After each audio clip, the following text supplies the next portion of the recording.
Ito po yung EcoSolvent printer. Hindi po ito ginagamit. For calibration pa po.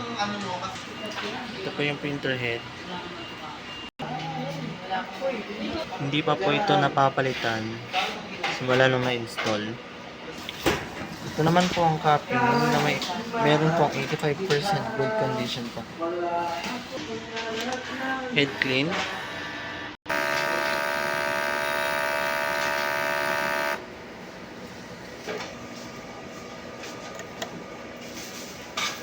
Punasan ang wiper after head clean.